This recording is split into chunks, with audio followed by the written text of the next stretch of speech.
Hello guys, glad to get back to it for a bit. I will see you in just a minute here. We'll get started some fun stuff, so I'll catch you shortly. And it's gonna be great. Alright, see you here in just a minute.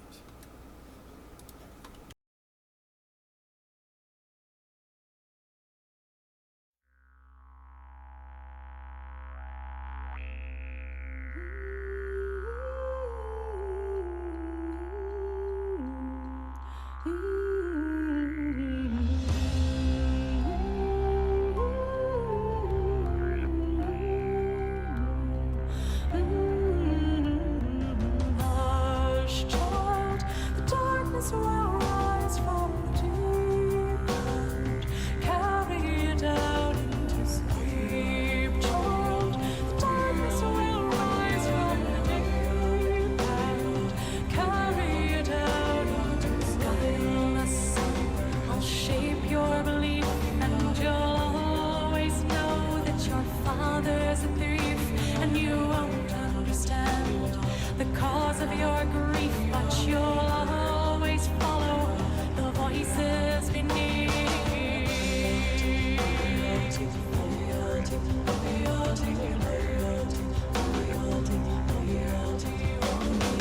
Guileless son, your spirit will hate her, the flower who married my brother, the traitor, and you will expose his puppet behavior, for you are the proof of how we betrayed her loyalty.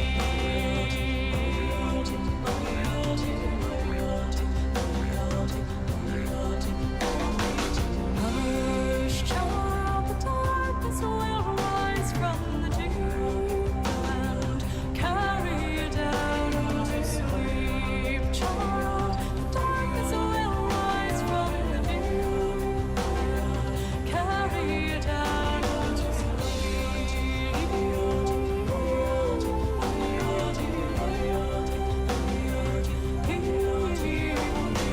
Guileless son, each day you grow older, each moment I'm watching my vengeance unfold. For the child of my body, the flesh of my soul, will die in returning the birthright he stole.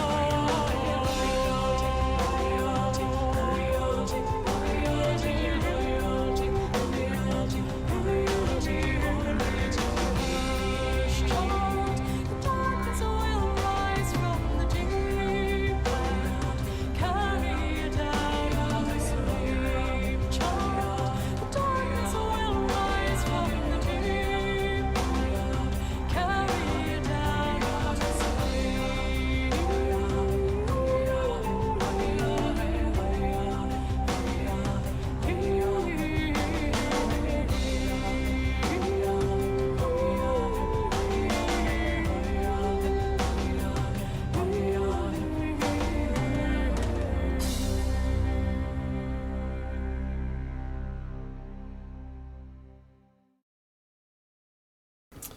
Alrighty then, hello guys, we're getting back to it. The booster shot hit me a bit hard yesterday, but fun stuff sub Sunday, and yeah, Monday a bit incapacitated for the stream in the evening. But we should be good for now, so good to see you guys, and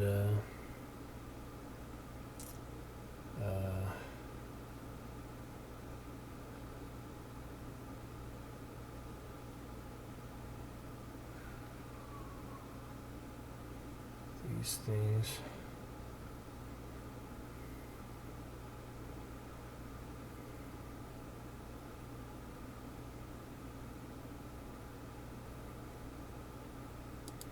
Alright, good for now. Let's check in Discord out real quick. Alrighty, so tonight we're getting to little Lovecraft Shadow over Innsmouth Part 2. And let's check out a quick hunt daily here as well. See if it's anything too worth it. So check that out here, get to it in just a second. We shall be set, good to go. Alrighty, get started here. We shall be set.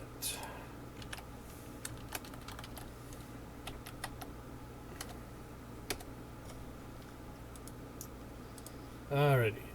Looking fine, looking fine. We'll check out their status later, the things. We'll keep that good frame drop as is for now. And we'll all be set. We'll check status of the timer between streams for other little settings, other little supporters, and good stuff, and thank them individually. For now, though, let's check out our hunt daily, see if we can anything we can do in the next half hour here. Just for the fun of it. And then we'll get to shed over Innsmouth here very briefly. A lot of good hunt captures yesterday, though. I did was able to play afternoon, earlier evening, before the booster shot really hit me quite hard in the later evening. As some really good hunt, though, pretty good. Good stuff here and there off stream, so I'll be showing those captures here shortly. And then we'll play a little more off stream, and then we'll probably take a hunt back to stream after all. I figured if I don't really get to stream because I'm playing off stream, I might as well enjoy that on stream. So yeah, a little frame drop here from launching the game, but we'll be fine. We'll show the captures when it's a good time. Let's check out that little daily for now. Get to our Lovecraft Shadow of Innsmouth Chapter 2 here shortly in any case. Alright, check it out, guys. We'll be good to go. And yeah, focus on some good streams this week. Other good stuff, good fun. Appreciate the nice raid there the other day. 100 level people, that was nice. Other fellow hunters, pretty cool. So next time with that, there is some such. We got some other fun things tonight, and so singing our fun songs, and I'm smoking all. Alright, let's see what we got here today. The harvest officially over. The demons have been pushed back, and the ghosts exorcised for now. Yep, nothing else for that. Got all the rewards, and you get 669 extra bucks from the undivided points. Yep, I finished earlier today, and we had a fun time with it. Finished the good stuff yesterday, and that was pretty nice. So, and it was good for now. Had fun time with Moog and Soul. Hope they all finished their event, everything they needed to. Worked out pretty good. So that's that. I was higher last time. Good as well. Alright, we got 3,000 bucks now. Got our weekly we're working on, 7 out of 10 for that. We got 5 days for that. Ends at 11 p.m. now. Kind of sucks they set things an hour earlier for hour later for when daylight savings is on. Then they go back to 11 o'clock. I don't know why they can't do midnight all the time, or if they wouldn't do midnight for the other one. But anyway, that's that. 7 Clues of the Assassin. No way we're gonna get that here in the next half hour. So not even worth trying, really. I mean, it's possible, but look at the reward. It's literally a crossbow tier 2. It's probably like a choke bowl or something. Not even remotely worth it. So we'll play that in a bit. Get another good ping, other good fun. Let's get to Shadow over Innsmouth for now. Read the other monster and do some other fun things like that shortly too. Yeah, we'll add armored blast. Get to that shortly. Let's enjoy our Lovecraft for now. Back to hunting a bit. Absolutely. Alrighty, guys. Good for now. A great time. Good stuff moving forward. Fun week, other fun things. So, check it out, and we shall be great. Absolutely. Not too bad. Things shortly, and other little updates, and I had some game updates as well. Get to those like tonight. Pause them for now. Looking good.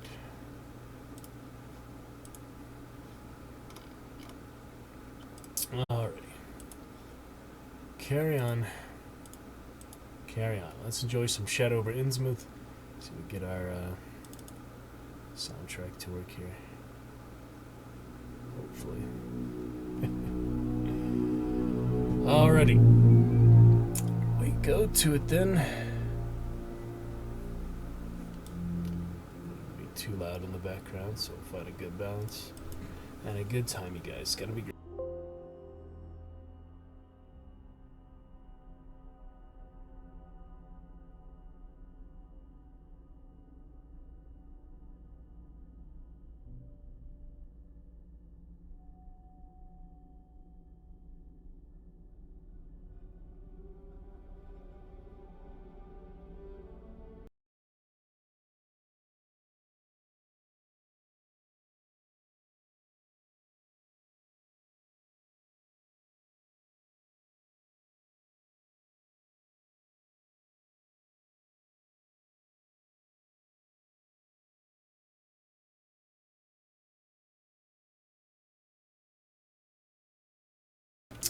Alrighty, looks like we do have a bug for our music.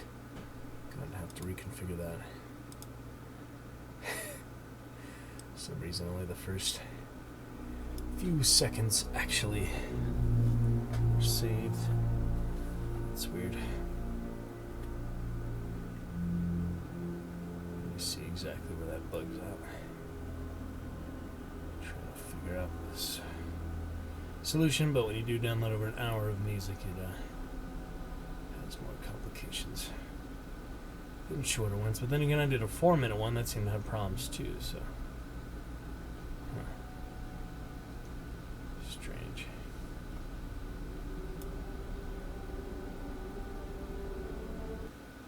Yep, 40 seconds, then it clonks out, so we shall revisit that later. Same for another one here. Pretty much the same thing. So, some of the technical stuff I'll figure out, but no big deal. Can read for now, have fun time with it. Absolutely.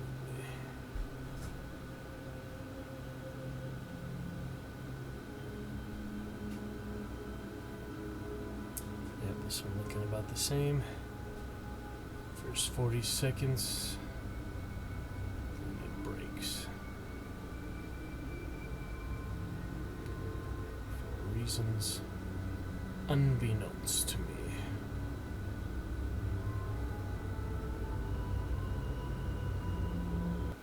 Yep, there it goes.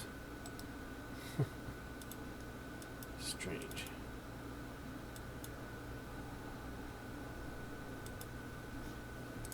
That is weird. Try some other ones here. Seems to be the same issue. Yep.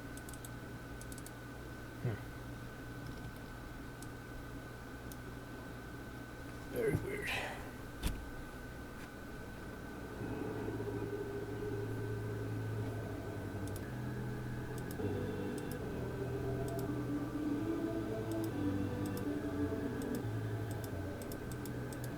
This one 4 minutes, but it breaks at the 2-minute mark. Just not successful transfer, I guess.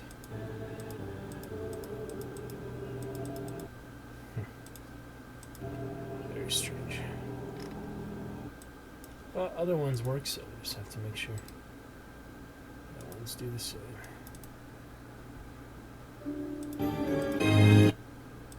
Jurassic Park also broken.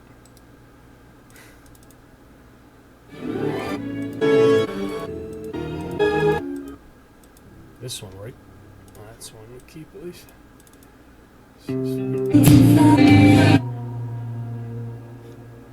That's fine. That's fine. Now our startup one is fine. This one is fine too. Alright, well, the other ones had some problems, but we can work around that. Okay.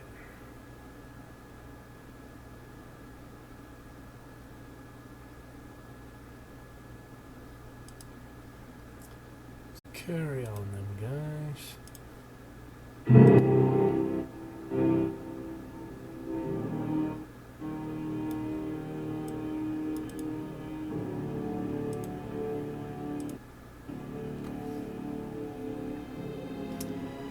Alright, that'll be fine for now. Let's take a look. Here we have the next part, the shadow over Innsmouth. We left off. Previous paragraph. All this, to the pious Miss Tilton, formed an excellent reason for shunning the ancient town of decay and desolation. But to me it was merely a fresh incentive. To my architectural and historical anticipations was now added an acute anthropological zeal, and I could scarcely sleep in my small room at the Y as the night wore away. Alrighty, continuing from that. Let's see. Part 2. Shortly before 10 the next morning, I stood with one small valise in front of Hammond's drugstore in Old Market Square, waiting for the Innsmouth bus. As the hour for its arrival drew near, I noticed a general drift of the loungers to other places up the street for the ideal lunch across the square. Evidently, the ticket agent had not exaggerated the dislike which local people bore toward Innsmouth and its denizens. In a few moments, a small motor coach of extreme decrepitude and dirty gray color rattled down State Street, made a turn, and drew up at the curb beside it. I felt immediately that it was the right one. A guess which the half-legible sign on the windshield, Arkham Innsmouth Newport, soon verified. There were only 3 passengers, dark, unkempt men of sullen visage and somewhat youthful cast. And when the vehicle stopped,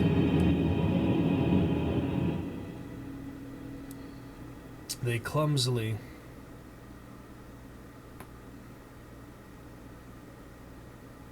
shambled out and began walking up State Street in a silent, almost furtive fashion. The driver also alighted, and I watched him as we went into the drugstore to make some purchase. This, I reflected, must be the Joe Sargent mentioned by the ticket agent, and even before I noticed any details there, spread over me a wave of spontaneous aversion which could be neither checked nor explained. It suddenly struck me as very natural that the local people should not wish to ride on a bus owned and driven by this man, or to visit any oftener than possible the habitat of such a man and his kinsfolk.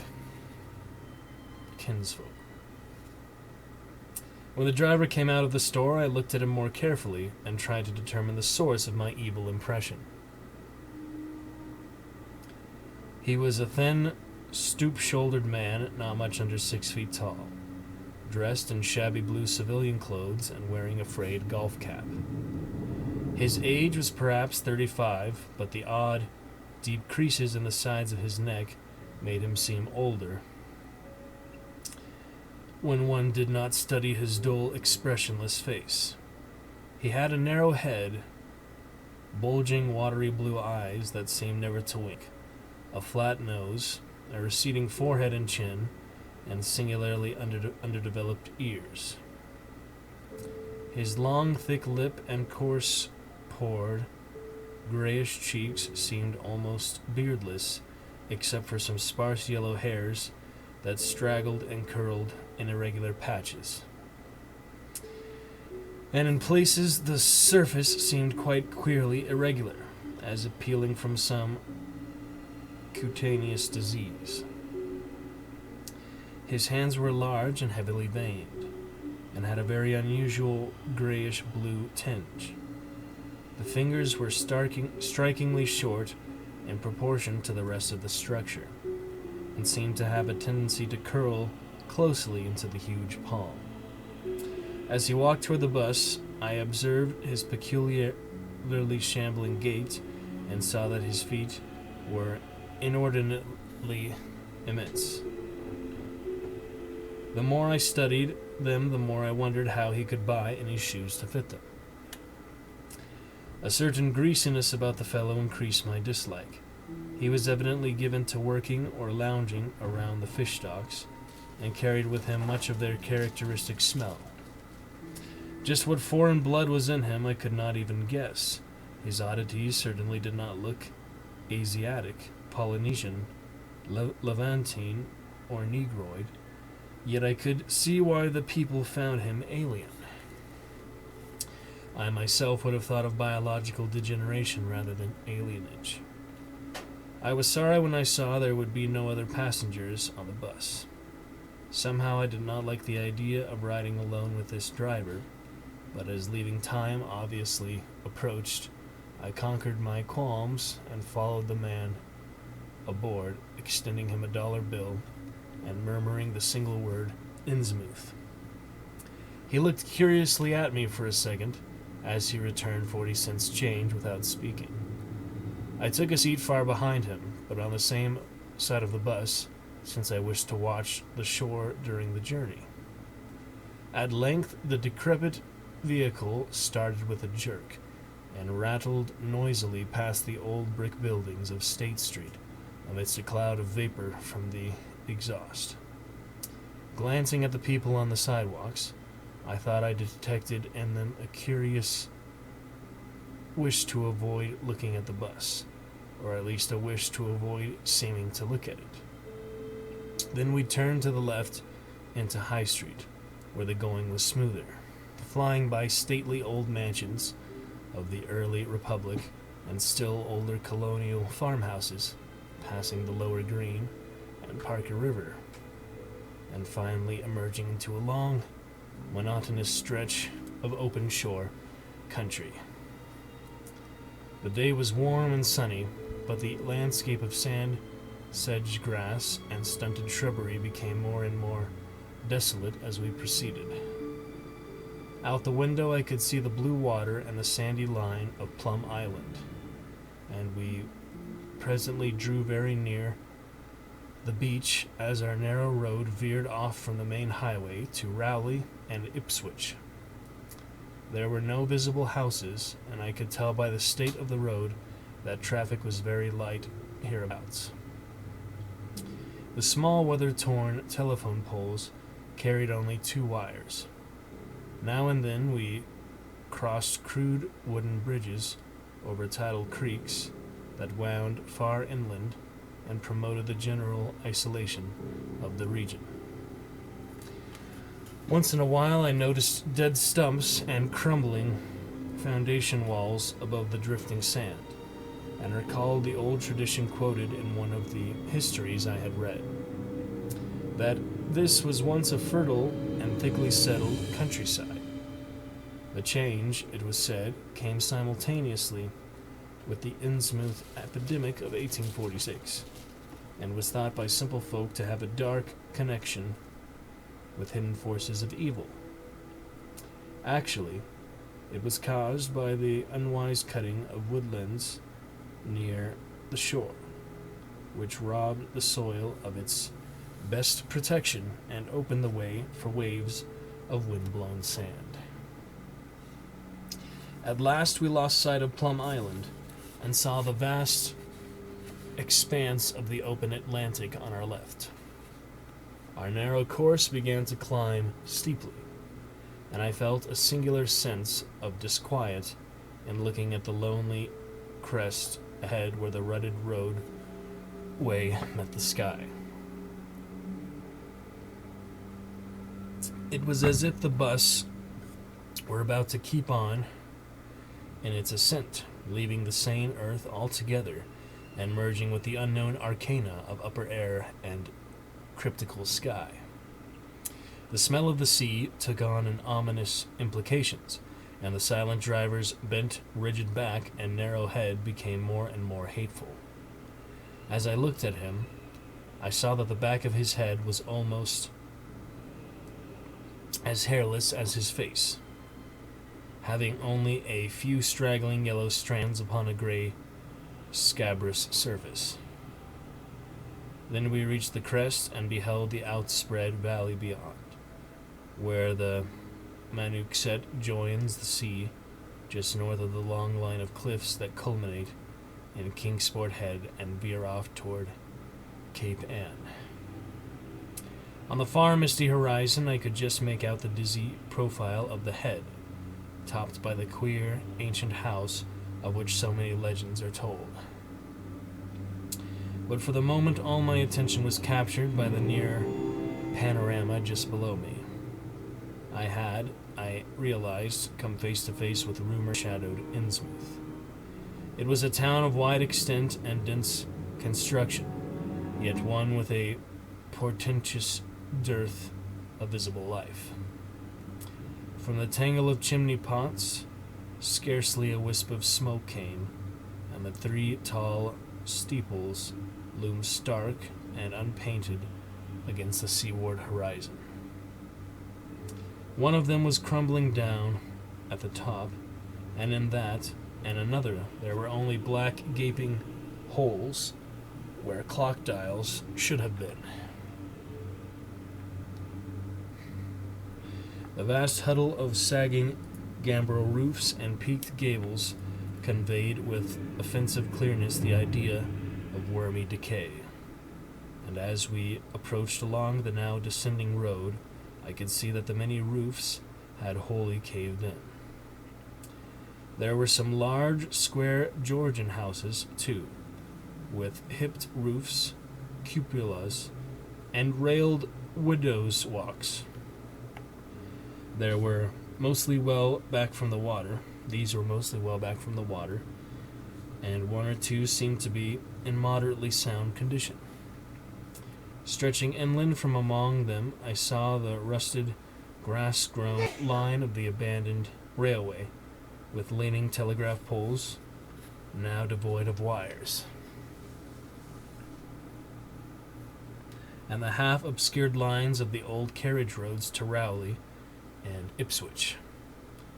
The decay was worse close to the waterfront, though in its very midst I could spy the white belfry of a fairly well-preserved brick structure which looked like a small factory. The harbor, long clogged with sand, was enclosed by an ancient stone breakwater on which I could begin to discern the minute forms of few seated fishermen, and at whose end were what looked like the foundations of a bygone lighthouse. A sandy tongue had formed inside the barrier, and upon it I saw a few decrepit cabins, moored dories, and scattered lobster pots. The only deep waters seemed to be where the river poured out past the buried structure and turned southwards to join the ocean at the breakwater's end. Here and there the ruins of wharves jutted out from the shore to end in indeterminate rottenness, those farthest south seeming the most decayed, and far out at sea, despite a high tide, I glimpsed a long, black line, scarcely rising above the water, yet carrying a suggestion of odd, latent malignancy. This I knew must be Devil Reef. As I looked, a subtle, curious sense of beckoning seemed superadded to the grim repulsion, and oddly enough, I found this overtone more disturbing than the primary impression. We met no one on the road, but presently began to pass deserted farms in varying stages of ruin. Then I noticed a few inhabited houses with rags stuffed in the broken windows, and shells and dead fish lying about the littered yards. Once or twice I saw listless-looking people working in barren gardens or digging clams on the fishy-smelling beach below, and groups of dirty, simian-visaged children playing around weed-grown doorsteps. Somehow these people seemed more disquieting than the dismal buildings, for almost everyone had certainly peculiarities of face and motions which I instinctively disliked without being able to define or comprehend them. For a second I thought this typical physique suggested some picture I had seen, perhaps in a book, under circumstances of particular horror or melancholy, but this pseudo-recollection passed very quickly. As the bus reached the lower level, I began to catch the steady note of a waterfall through the unnatural stillness.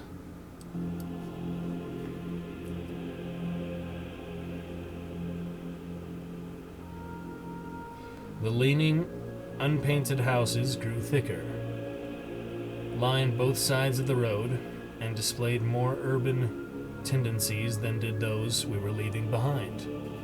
The panorama ahead had contracted to a street scene, and in spots I could see where a cobblestone pavement and stretches of brick sidewalk had formerly existed. All the houses were apparently deserted, and there were occasional gaps where tumble-down chimneys and cellars walls told of buildings that had collapsed. Pervading everything was the most nauseous, fishy odor imaginable.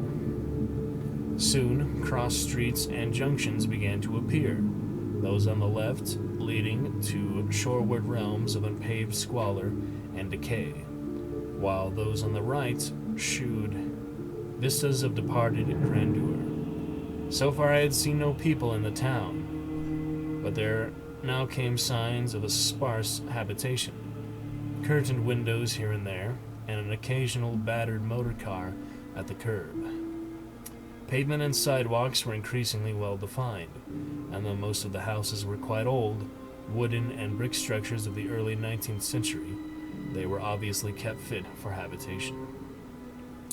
As an amateur antiquarian, I almost lost my olfactory disgust and my feeling of menace and repulsion amidst this rich, unaltered survival from the past.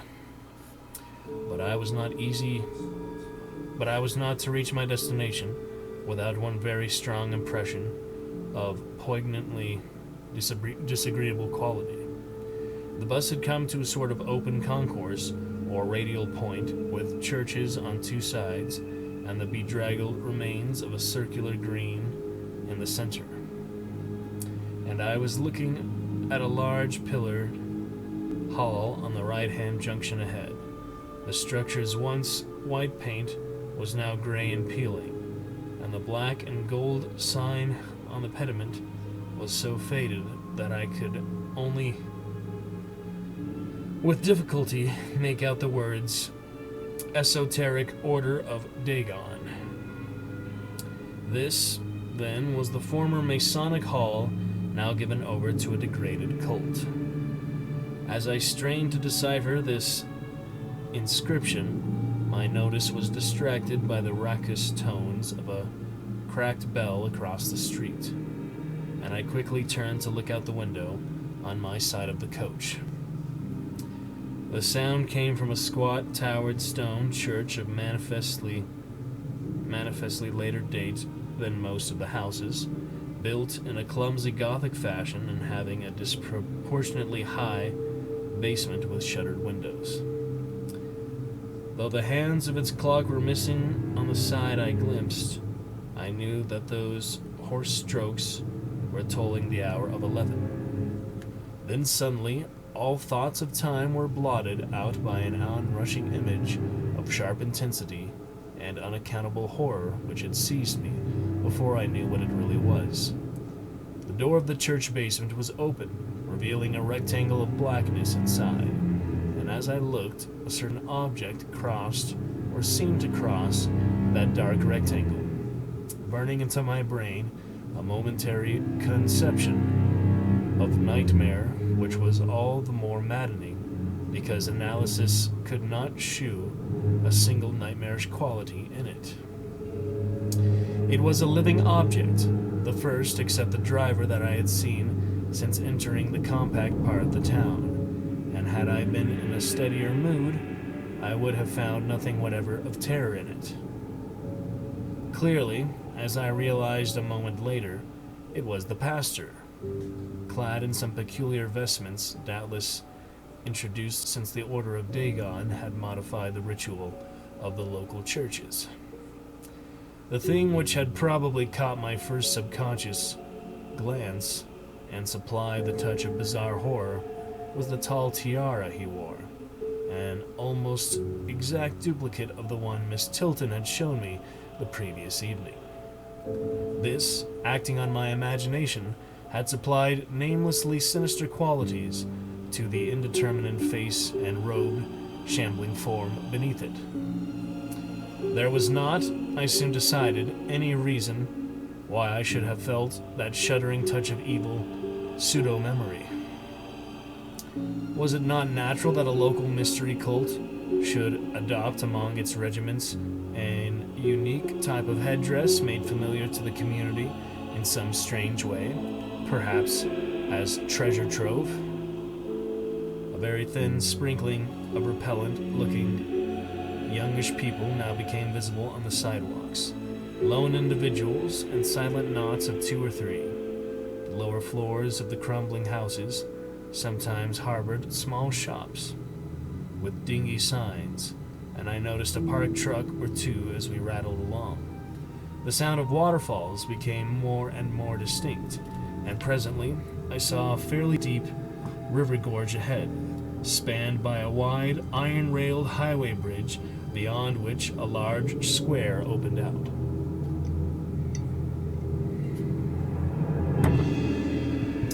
As we clanked over the bridge, I looked out on both sides and observed some factory buildings on the edge of the grassy bluff or partway down.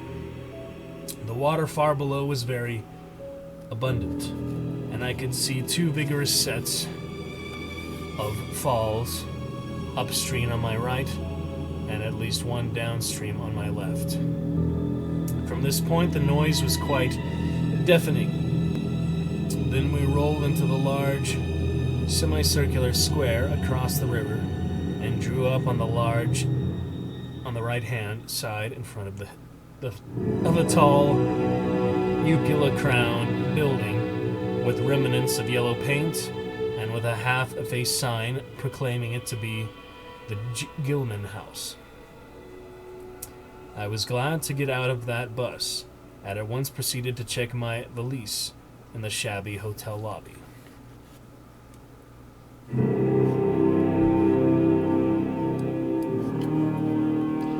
There was only one person in sight, an elderly man without what I had come to call the Innsmouth look. And I decided not to ask him any of the questions which bothered me, remembering that odd things have been noticed in this hotel. Instead, I strolled out on the square from which the bus had already gone, and studied the scene minutely and appraisingly.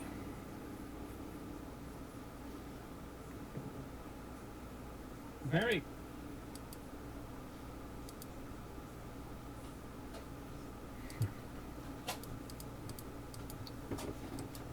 Okay.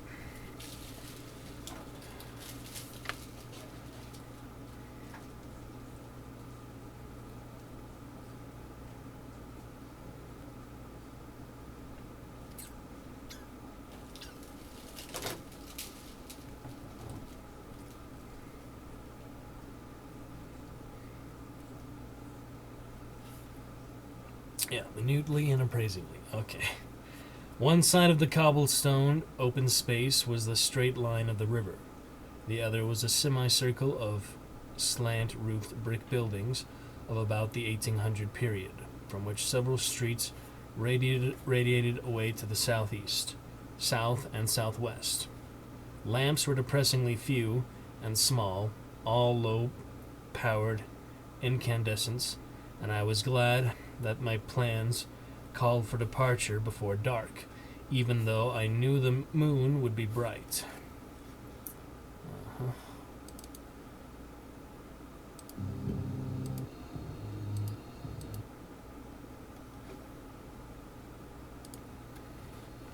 The buildings were all in fair condition, and included perhaps a dozen shops in current operation, of which one was a grocery of the First National chain, other a dismal restaurant, a drugstore, and a wholesale fish dealer's office, and still another at the eastward extremity of the square near the river, an office of the town's only industry, the Marsh Refining Company. There were perhaps 10 people visible, and 4 or 5 automobiles and motor trucks stood scattered about. I did not need to be told that this was the civic center of Innsmouth. Eastward, I could catch blue glimpses of the harbor against which rose the decaying remains of 3 once beautiful Georgian steeples, and toward the shore, on the opposite bank of the river, I saw the white belfry surmounting what I took to be the Marsh refinery. For some reason or other, I chose to make my first inquiries at the chain grocery, whose personnel was not likely to be native to Innsmouth. I found a solitary boy of about 17 in charge, and was pleased to note the brightness and affability which promised cheerful information. He seemed exceptionally eager to talk, and I soon gathered that he did not like the place, its fishy smell, or its furtive people. A word which any outsider was a relief to him. With any outsider was a relief to him. He hailed from Arkham, boarded with a family who came from Ipswich, and went back whenever he got a moment off. His family did not like him to work in Innsmouth, but the chain had transferred him there, and he did not wish to give up his job. There was, he said, no public library or chamber of commerce in Innsmouth, but I could probably find my way about. The street I had come down was Federal. West of that were the fine old residence streets, Broad, Washington, Lafayette, and Adams. And east of it were the shoreward slums. It was in these slums, along Main Street, that I would find the old Georgian churches, but they were all long abandoned. It would be well not to make oneself too conspicuous in such neighborhoods, especially north of the river, since the people were sullen and hostile. Some strangers had even disappeared. Certain spots were almost forbidden territory, as he had learned at considerable cost. One must not, for example, linger much around the Marsh refinery, or around any of the still-used churches, or around the pillared Order of Dagon Hall at New Church Green. Those churches were very odd, all violently disavowed by their respective denominations elsewhere, and apparently using the queer kind of ceremonials and clerical vestments. Their creeds were heterodox and mysterious, involving hints of certain marvelous transformations leading to bodily immortality of a sort on this earth. The youth's own pastor, Dr. Wallace of Ashbury, M.E. Church and Arkham, had gravely urged him not to join any church in Innsmouth.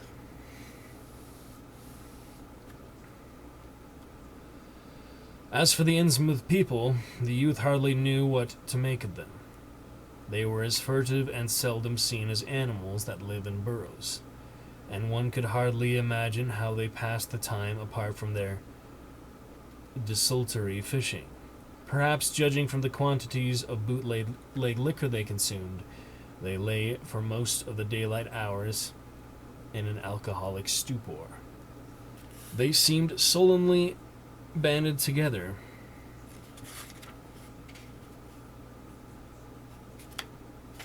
in some sort of fellowship and understanding, despising the world as if they had access to other and preferable spheres of entity.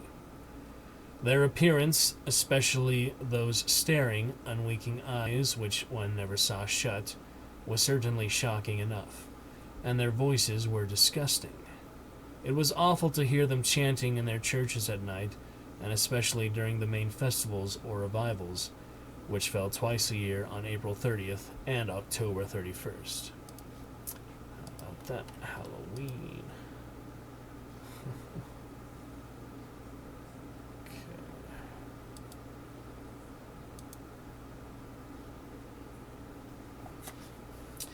They were very fond of the water and swam a great deal in both river and harbor.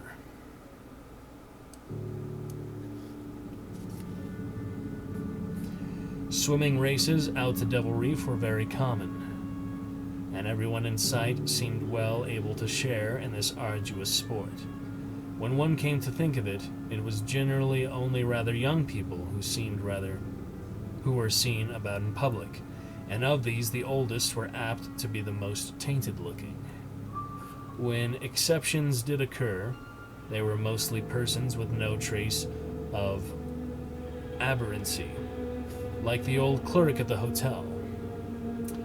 One wondered what became of the bulk of the older folk, and whether the Innsmouth look were not a strange and insidious disease phenomenon which increased its hold as years advanced.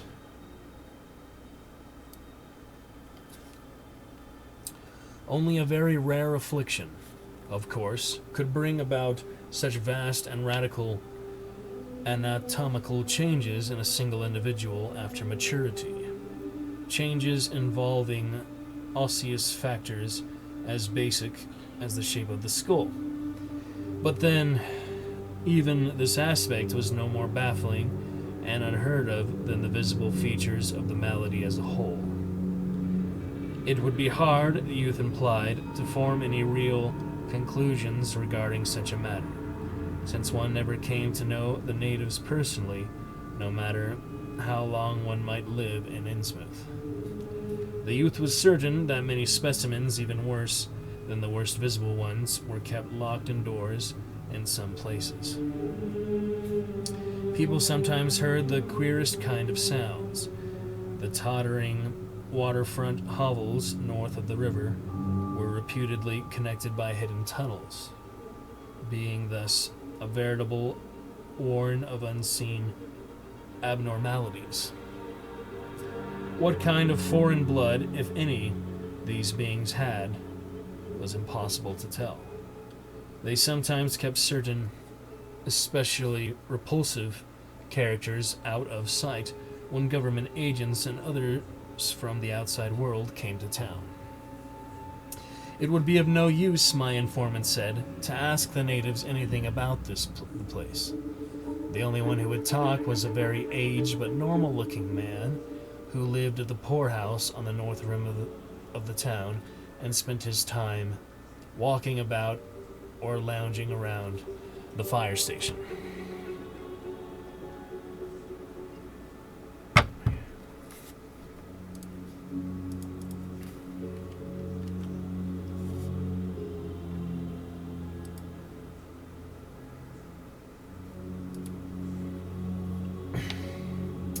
This hoary character, Zadok Allen, was 96 years old and somewhat touched in the head, besides being the town drunkard.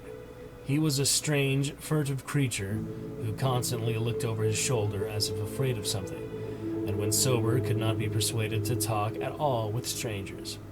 He was, however, unable to resist any offer of his favorite poison, and once drunk would furnish the most astonishing fragments of whispered reminiscence. After all, though, little useful data could be gained from him, since his stories were all insane, incomplete hints of impossible marvels and horrors which could have no source save in his own disordered fancy. Nobody ever believed him, but the natives did not like him to drink and talk with strangers, and it was not always safe to be seen questioning him. It was probably from him that some of the wildest popular whispers and illusions were derived. Several non-native residents had reported monstrous glimpses from time to time, but between old Zadok's tales and the Malforn inhabitants, it was no wonder such illusions were current. None of the non-natives ever stayed out late at night, there being a widespread impression that it was not wise to do so. Besides, the streets were loathsomely dark. As for business, the abundance of fish was certainly almost uncanny, but the natives were taking less and less advantage of it. Moreover, prices were falling and competition was growing. Of course, the town's real business was the refinery, whose commercial office was on the square only a few doors east of where we stood. Old Man Marsh was never seen, but sometimes went to the works in a closed curtained car. There were all sorts of rumors about how Marsh had come to look. He had once been a great dandy, and people said he still wore the frog-coated finery of the Edwardian age, curiously adapted to certain deformities. His sons had formerly conducted the office in the square, but latterly they had been keeping out of sight a good deal and leaving the brunt of affairs to the younger generation. The sons and their sisters had come to look very queer, especially the elder ones, and it was said that their health was failing. One of the Marsh daughters was a repellent, reptilian-looking woman who wore an excess of weird jewelry clearly of the same exotic tradition as that to which the strange tiara belonged. My informant had noticed it many times and had heard it spoken as of coming from some secret horde, either of pirates or of demons. The clergymen, or priests, or whatever they were called nowadays, also wore this kind of ornament as a headdress, but one seldom caught glimpses of them. Other specimens the youth had not seen, though many were rumored to exist around Innsmouth. The Marshes, together with the other 3 gently bred families of the town, the Waits, the Gilmans, and the Elliots, were all very retiring. They lived in immense houses along Washington Street, and several were reputed to harbor in concealment certain living kinsfolk whose personal aspect forbade public view, and whose death had been reported and recorded. Warning me that many of the street signs were down, the youth drew for my benefit a rough but ample and painstaking sketch map of the town's salient features. After a moment's study, I felt sure that it would be of great help, and pocketed it with profuse thanks. Disliking the dinginess of the single restaurant I had seen, I bought a fair supply of cheese, crackers, and ginger wafers to serve as a lunch later on. My program, I decided, would be to thread the principal streets, talk with any non-natives I might encounter, and catch the 8 o'clock coach for Arkham. The town, I could see, formed a significant and exaggerated example of communal decay. But being no sociologist, I would limit my serious observations to the field of architecture. Thus I began my systemic, though half-bewildered, tour of Innsmouth's narrow, shadow-blighted ways, crossing the bridge and turning toward the roar of the lower falls. I passed close to the Marsh refinery, which seemed to be oddly free from the noise of industry. The building stood on the steep river bluff near a bridge and an open confluence of streets, which I took to be the earliest civic center, displaced after the Revolution by the present town square. Recrossing the gorge on the Main Street Bridge, I struck a region of utter desertion, which somehow made me shudder. Collapsing huddles of gambrel roofs formed a jagged and fantastic skyline, above which rose the ghoulish, decapitated street of an ancient church. Some houses along Main Street were tenanted, but most were slightly boarded up. Down unpaved side streets, I saw the black, gaping windows of deserted hovels, many of which leaned at perilous and incredible angles through the sinking of part of the foundations. Those windows stared so spectrally that it took courage to turn eastward toward the waterfront. Certainly, the terror of a deserted house swells in geometrical rather than arithmetical progression as houses multiply to form a city of stark desolation. The sight of each endless avenues of fish-eyed vacancy and death, and the thought of such linked infinites of black, brooding compartments given over to cobwebs and memories and the conqueror worm, start up vestigial fears and aversions that not even the stoutest philosophy can disperse. Fish Street was as deserted as Maine, though it differed in having many brick and stone warehouses still in excellent shape. Water Street was almost its duplicate, save that there were great seaward gaps where wharves had been. Not a living thing did I see except for the scattered fishermen on the distant breakwater, and not a sound did I hear save the lapping of the harbor tides and the roar of the falls in the Maneuxet. The town was getting more and more on my nerves, and I looked behind me furtively as I picked my way back over the tottering Water Street Bridge. The Fish Street Bridge, according to the sketch, was in ruins. North of the river there were traces of squalid life, active fish-packing houses in Water Street, smoking chimneys and patched roofs here and there, occasional sounds from indeterminate sources, and infrequent shambling forms in the dismal streets and unpaved lanes. But I seem to find this even more oppressive than the southerly desertion. For one thing, the people were more hideous and abnormal than those near the center of the town, so that I was several times evilly reminded of something utterly fantastic, which I could not quite place. Undoubtedly, the alien strain in the Innsmouth folk was stronger here than the farther inland, unless indeed the Innsmouth look were a disease rather than a blood strain, in which case the district might be held to harbor the more advanced cases. One detail that annoyed me was the distribution of the few faint sounds I heard. They ought naturally to have come wholly from the visibly inhabited houses, yet in reality were often strongest inside the most rigidly boarded up facades. There were creakings, scurryings, and hoarse, doubtful noises, and I thought uncomfortably about the hidden tunnels suggested by the grocery boy. Suddenly I found myself wondering what the voices of those denizens would be like. I had heard no speech so far in this quarter, and was unaccountably anxious not to do so.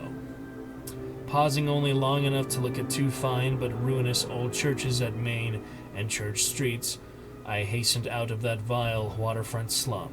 My next logical goal was New Church Green, but somehow or other I could not bear to repass the church in whose basement I had glimpsed the inexplicably frightening form of that strangely diademed priest or pastor. Besides, the grocery youth had told me that the churches, as well as the Order of Dagon Hall, were not advisable neighborhoods for strangers. Accordingly, I kept north along Main to Martin, then turning inland, crossing Federal Street safely, north of the Green, and entering the decayed patrician neighborhood of Northern Broad, Washington, Lafayette, and Adams Streets.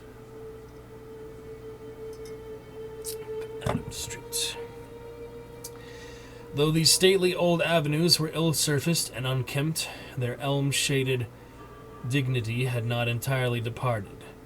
Mansions after mansion claimed my gaze, most of them decrepit and boarded up amidst neglected grounds, but one or two in each street shewing signs of occupancy. In Washington Street, there was a row of 4 or 5 in excellent repair, and with finely tended lawns and gardens. The most sumptuous of these, with wide terraced parterres extending back the whole way to Lafayette Street, I took to be the home of the old man Marsh, the afflicted refinery owner. In all these streets no living thing was visible, and I wondered at the complete absence of cats and dogs from Innsmouth, another thing which puzzled and disturbed me, even in some of the best preserved mansions. was the tightly shuttered condition of many third-story and attic windows. Furtiveness and secretiveness seemed universal in this hushed city of alienage and death, and I could not escape the sensation of being watched from ambush on every hand by sly, staring eyes that never shut. I shivered as the cracked stroke of 3 sounded from a belfry on my left. Too well did I recall the squat church from which these notes came. Following Washington Street toward the river, I now faced a new zone of former industry and commerce. Noting the ruins of a factory ahead and seeing others with the traces of an old railway station and covered railway bridge beyond, up the gorge on my right. The uncertain bridge now before me was posted with a warning sign, but I took the risk and crossed again to the south bank where traces of life reappeared. Furtive, shambling creatures stared cryptically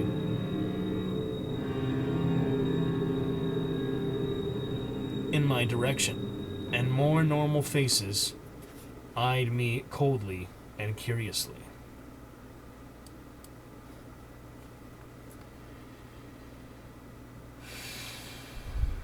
Innsmouth was rapidly becoming intolerable, and I turned down Payne Street toward the square in the hope of getting some vehicle to take me to Arkham before the still distant starting time of that sinister bus.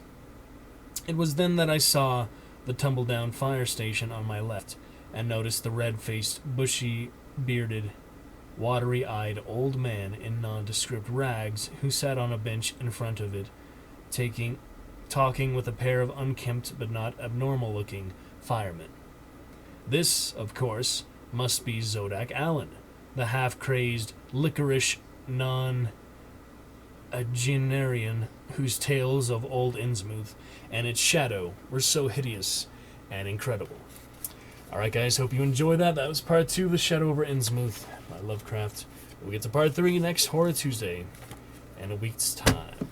Let's go ahead and take a look now. Some good hunt captures ahead from yesterday and such. You can check those out right now. But pretty interesting, pretty cool stuff. Yep, hope you guys enjoyed. Alright, let's take a look here. See what we've got. We can show just the first ones for now. I think we'll get to more next time. Should be good for now. Alrighty. Let's see, get a few quick plays here. Which one is... Oh yeah, that's from the other time. And yeah, I was excited to finish my achievements, except the 1000 retirement one, which will be the very last one. Closer to Prestige 10, but all achievements are now done. Got the quick play one. We'll see that in a bit. Alright, just a quick play here, nothing really to see, so no way. Finish the achievement right there.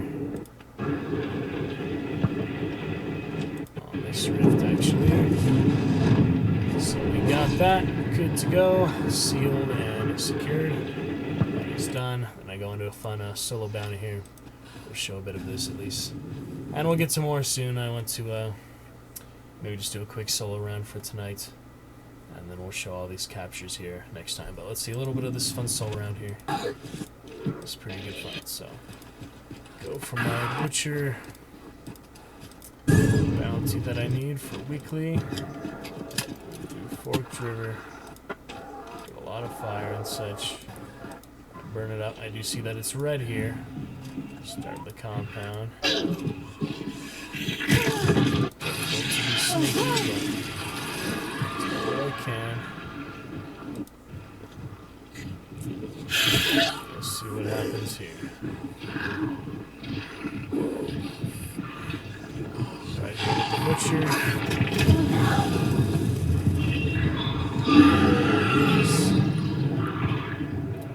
So take that elevator. Zombie, very persistent.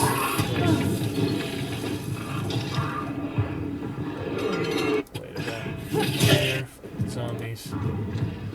up, and I see a very strange encounter right here. Take a look at this. Hunter right there. They are just chilling out, bugged out or something. I have no idea what it is before. Other one shooting me there on the side, though, almost killing me. I still shoot them, doesn't make any difference. They trying to chase me down, almost get me there. Not quite. Their partner all bugged out, pretty weird. Dynamite. Hear them on the pipe, on the metal. Show you how this works out.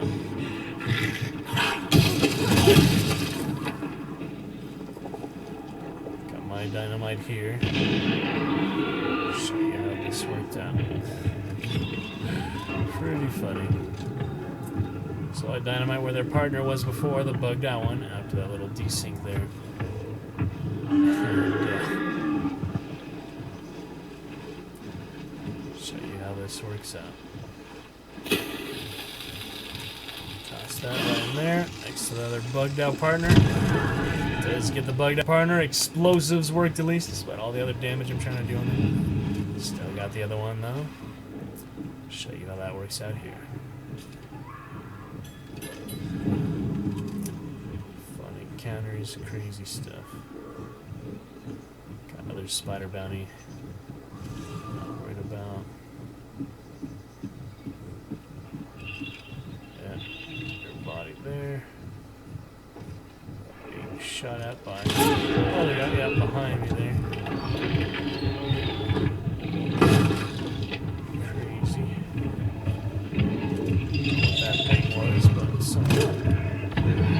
Alright, so now the confrontation right here. Hit once with the hand cannon. Other soul trying to shoot me. He comes over with me melee. Back up. With a knife. I cut him down with the axe. Run from this melee there on the side. Cut him down with the axe. Avoid his knife. I look for this other solo on the hill there. He's right here. I think I saw them on the hill there. Saw them at some point there. And then I decide, yeah, time to charge them. Got my hand cannon and axe, that's all I got. Just waiting out here, neutral territory, wait for the bounty. There they are, trying to shoot me with the Vetterli. Said it's time to rush them down. And I get it. Nothing I can do there. Now I go back in, shoot the butcher, sledgehammer the butcher, whatever I can do. Barely staying alive. Get him here at the very end. Pretty close, actually. Got the packs from the solo there. I banish. And I wait. Other bounty is right next to me there on the map, you can see, but was able to, yeah, see the other bounty right there. So they could have came over really easily, but they decided to go east. But here they come, yeah, they're coming to me. I asked them in the void by saying, hey guys, want a free bounty? I grab it, and there's somebody else waiting there too. So they were indeed coming for me, but start to hear them pretty soon. Scan, yeah, they're right there. Two on there, the dude, and there's another solo there. I decided it's time to get on out. Fought enough there for that bounty I need for weekly. So I head on out, and these guys fight each other. I'm able to clear out, get out, no problem. And that is that. So killed the three there, the full duo, including the weird bugged out hunter. 1v1 on the Ronin, 1v1 with the other Vetterli. For pretty good stuff. Alrighty, so we'll show more of those soon. We got several other captures. Let's just do one solo right now. Oh, look at that. Got achievement same time. Let's just do one for now. Enjoy some of that, and we'll get back to more very soon. Switch to Hunt Showdown. No, I actually did not. But that's just little bods. It's okay. Alright. It's a little more live hunt here, though. And show the rest of the bods soon. Maybe briefly highlight the ones I already have shown.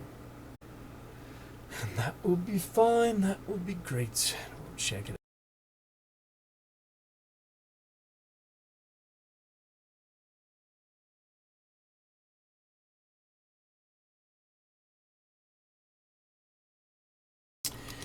shall be fine for tonight. Get some mobile streams here shortly, just a few minutes after. Play the solo here. And we will be all set. Hopefully good Wondrous Wednesday tomorrow. Should be pretty clear and free for stream. Other rehearsal Thursday, other rehearsal Saturday. But Wednesday tomorrow looking pretty clear. So hopefully you feel good, get some good energy going. Start off with the Prodigal Daughter with Mogan Soul last time. We shall get that out soon. All these traits. Got other good hunters as well. Trios, we'll be going through all these. They're pretty good equipment, but there's no rush, you know, a couple nitros, a couple extra things. Extra stuff here and there. We'll play with them soon, but for now, let's get in our little solo. Bolt thrower and life foot. Alright, let's try this out just for our one solo here tonight. However it goes. And we got a new daily just now. That would be got $500 on him. There's my one to lose. My this game last night we got out with the bounty for free, that Prodigal Daughter. Yeah, challenge, we have 5 meatheads. So do some dynamite for that. It's a daily, we have all day tomorrow to do it, but as we get started. Butcher bounty tokens. Another 7 for those the next few days. Let me bring some dynamite for the meatheads. Spend a good amount of money on him. Too bad. Alright, just need a melee. Should be fine. Alright, looks good enough for me. Let's save the rest of that money. Already spent $5.50 on him, so that's good for now. Let's get to it. And we shall read our monstrum for our armored here very soon. Next time will be good. Well, there's main Lovecraft here tonight. Let's get to some Butch Jenkins little solo right now. That will be great. Okay, not too bad. Ping the rest. Back to the regular music. That's how it goes. Check a couple messages. Other things.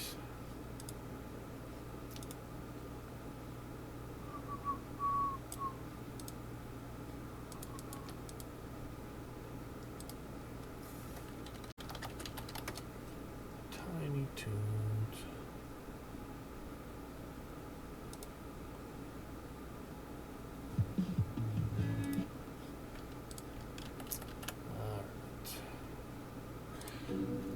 For these things, we get into matchmaking. Quick little alt tab I wanted to get to. Check this out.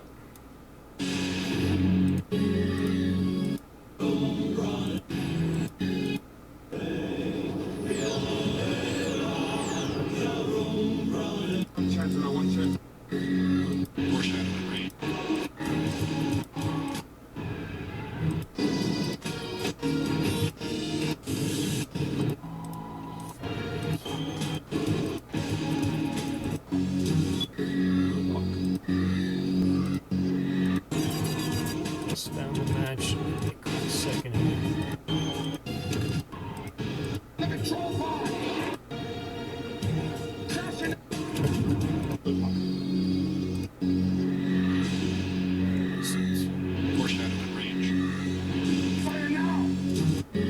What does he say?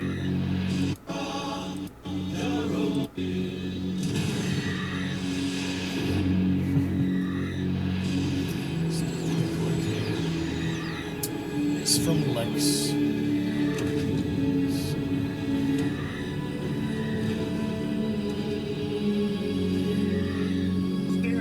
There we go.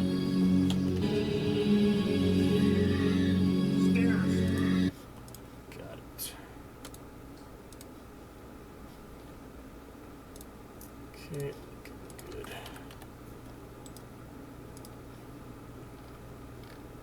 Okay.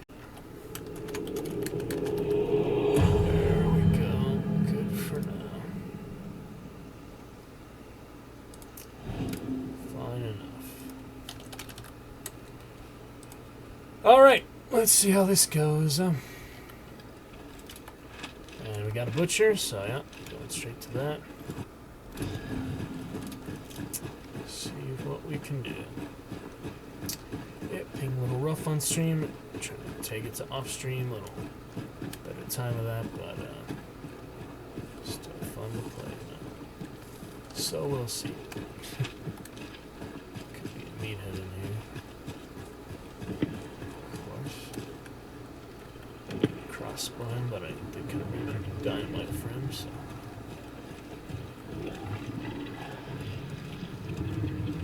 Two meatheads.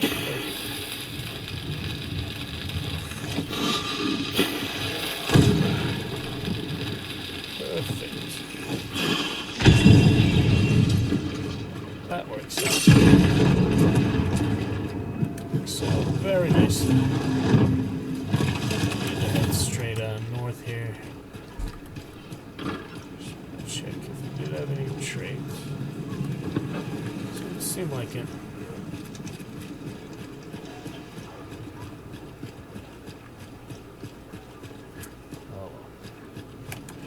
It's already 2 out of 5 for that daily. Just blow them up. Double meatheads worked out good. Not too bad. Guess I'll go through here and go straight. Not sure if I can.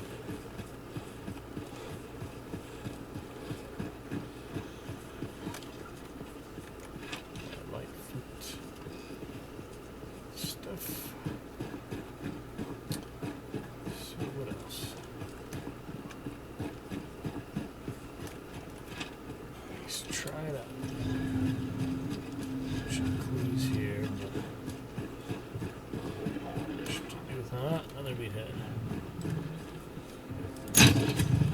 Crossbow this time. Bolt through. That's something.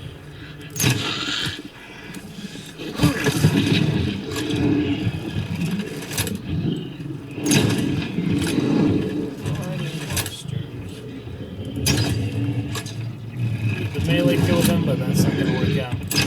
Just so most likely. Good for now. Alright. So, what's that? For now.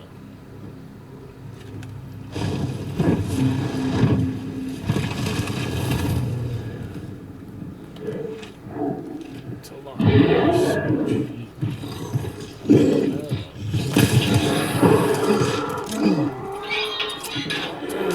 One there. No real rush. It's the one round anyway.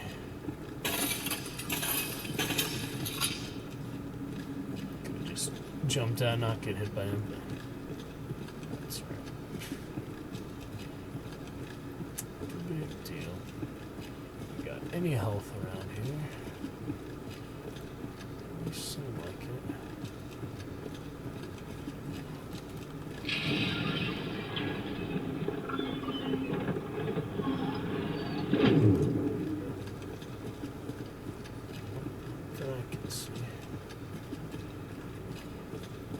Here in the catacombs.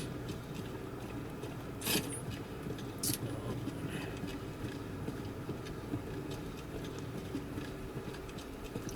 pretty good. Just putting it on stream again, we'll see. Decision for that, at least play some off stream and then back to it on stream. It's fine. Still good highlights and such. The Tomahawk, the real epic highlight, despite all the PvP action. That's included PvP. That was off stream, so we'll always have that. Alright.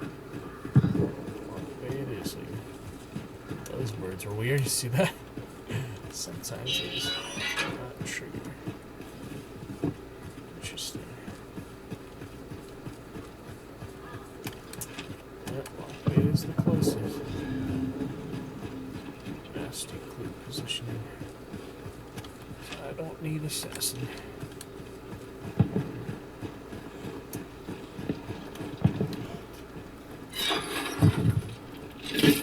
Some people flying somewhere.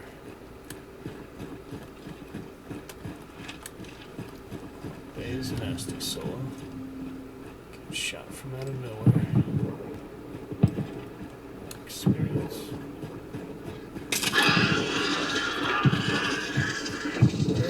Too many options. Not really.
Well, they're probably not going to just give it to me for the asking, so they have to fight for it.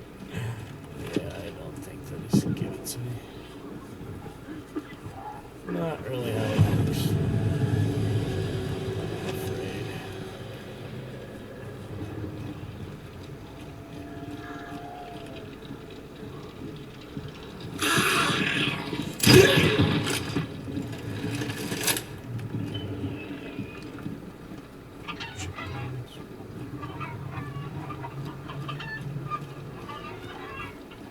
Slightly annoyed. I mean, hell.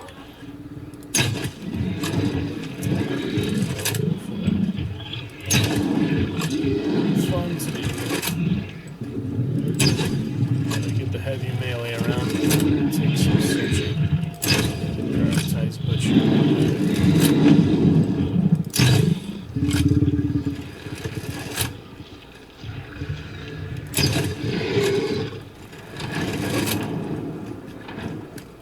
Still no trait. Wow. Unlucky ratio for that. Oh. Probably nothing I really needed. Got what I need. Filtration here. 50% to go here at Chapel. Do what I can.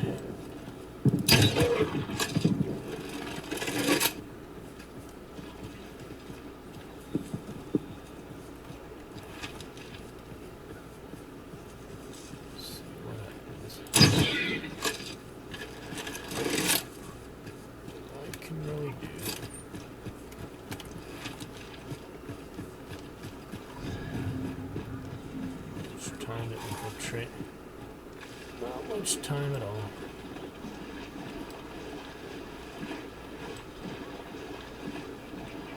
Yeah. Swamp, not the best route here, but it works out.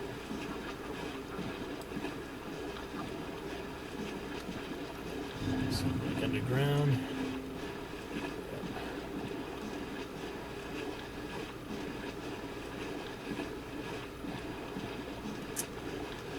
Well, it's at least worth a try. No promises, you know. See what happens. Climb the wagon? I hope so. I can't climb the wall. What's the point? Honestly. Way down there.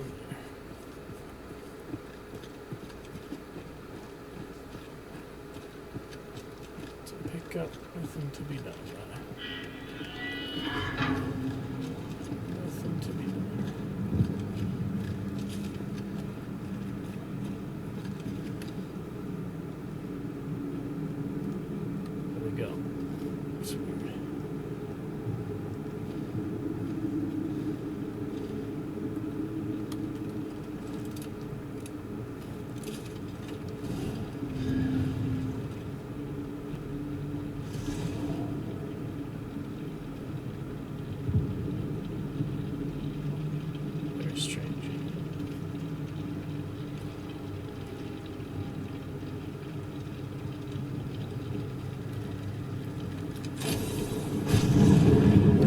they go? I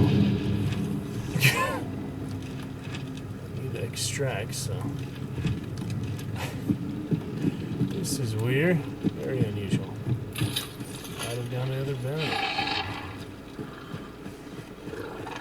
Very strange. Oh, my last meathead, but I'll have to save it for later. That's so weird. They freaking left. It's a long journey west, though. My only real chance. That is really weird, though. They wouldn't have banished and died, so they must have just left. I'm so confused. It just doesn't happen, you know? Pretty suspicious. Just have to see what happens next. I don't even know.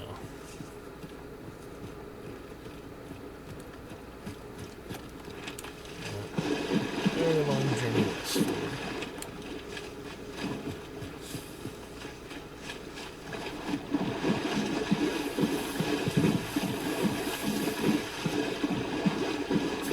Pretty weird. Just decided to go for the other one. I am very confused.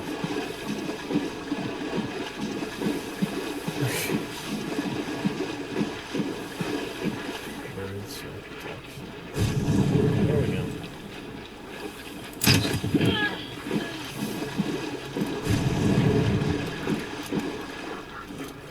Sure.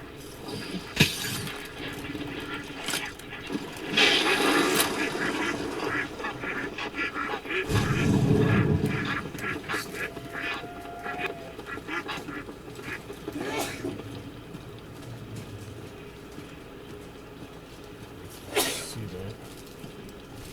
Able to see them. Oh. Freaking trap.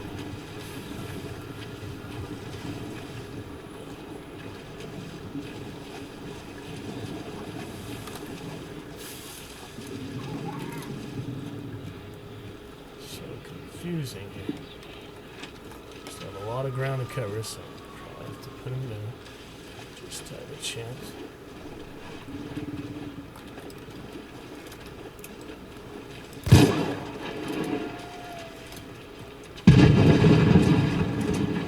Should have my own poison there.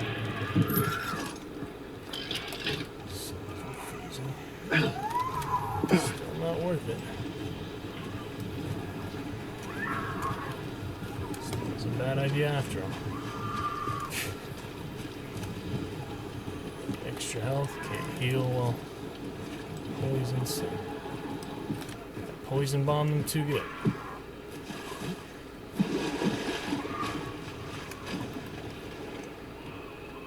Very strange situation. Doing it scupper anyway, you know.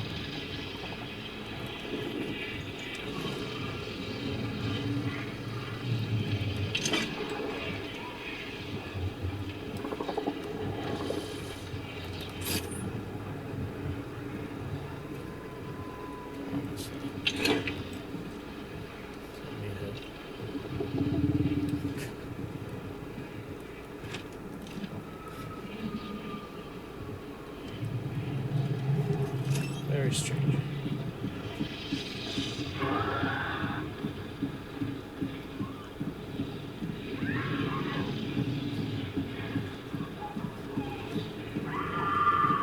This situation is weird.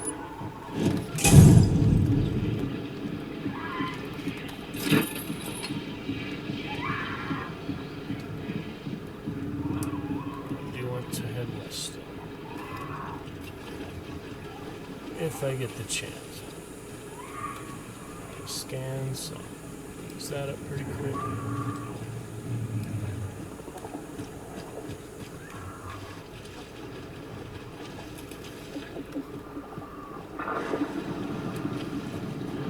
Don't even know here. Extremely strange situation. Only so much I can really control for it.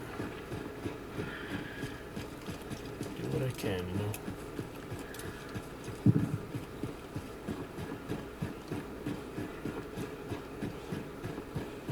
Very weird.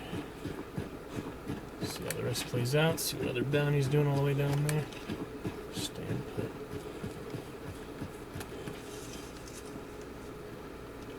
What a weird round, guys. Solos are always pretty different. Pretty unique. Go at my own pace, so it's a whole different, interesting time. Maybe they saved a partner, maybe they are following me. I don't even know. But we'll see.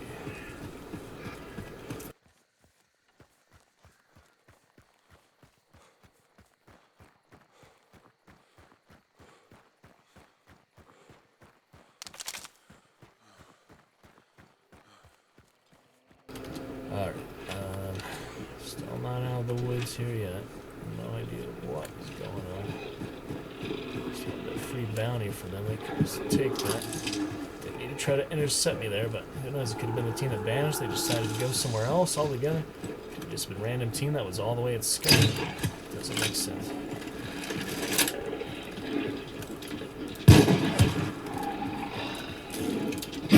Hello, dog.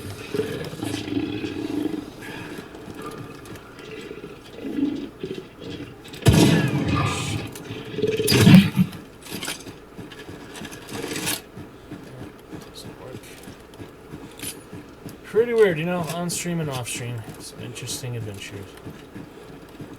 I'll always show the stream. This is a very weird round. Do you feel like still possible? I run all the way to extract, still get ambushed.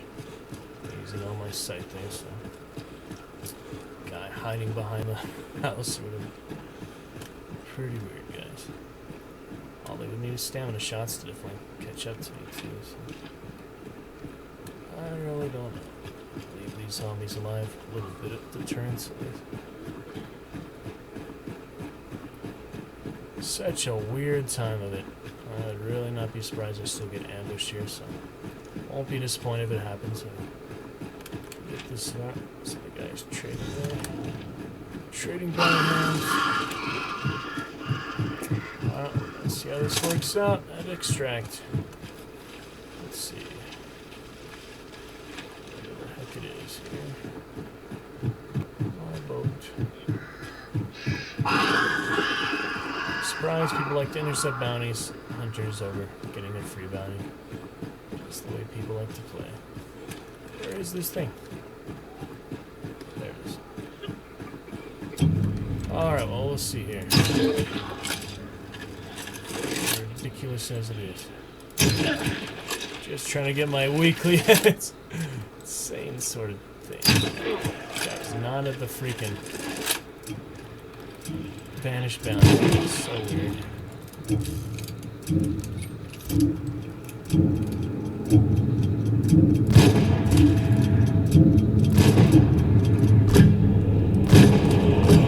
Alright, well that's that. Talk about a weird round, huh? But we made it. Pretty insane. Pretty freaking insane. Bombs on the wrist, but that will work for now. Oh man. That was interesting. That was a unique experience. Can't say I quite had that same situation before, so pretty cool, pretty interesting. Well, we got it. Killed the 2 hunters. Who else did I kill? It says I killed him twice, so yeah, he did pick up in the poison bomb. After all, he did pick up in the poison bomb and it killed him again. Because they didn't have a choke bomb or needed to do that. That is funny. After I burned them all. Tough time for you guys. That was... And then they get the bounty. Yeah, they went and got the butcher, I guess. Makes sense at that point. Try to kill him at freaking Scupper. Wow, very strange time there. But we got it. Butch Jenkins succeed. Got a crossbow explosive. 1 more meathead for tomorrow. 4 support items. And 6 more, almost halfway for Butcher Bounty Extract. Get the best I can do solo there. 1. Get double if I play in 2s or 3s. So. Good for now. now. We're back up to 5-star because of that. All right, very nice. Going back from 3 to 4-star and 5-star. So good alteration. All right, we'll get some other traits later. Figure it out. That was pretty good stuff for now, though. Pretty interesting. Come back to it soon. That was a fun time, interesting time, and we got all our money back too from getting that bounty. So that was nice. That was a good investment, a good, interesting, weird, pretty cool time. Very nice. Alright guys, I'm going to head to some mobile streams here, just a few minutes. Gonna get ready for bed, better from that booster shot. So I'll see you for some of those mobile stream fun here in just a little while. Thank you to any lurkers we had tonight. Hope you enjoyed Shadow of Innsmouth. I'll catch you guys in just a little bit. But fun stuff for now. Pretty interesting soul there. I think we'll just play on stream after all. Just do one more off stream and then play on stream for the most part. Catch you then guys. See you for the mobile streams tonight. It'll be good fun. And see you tomorrow for a good main show. Catch you guys in just a little bit.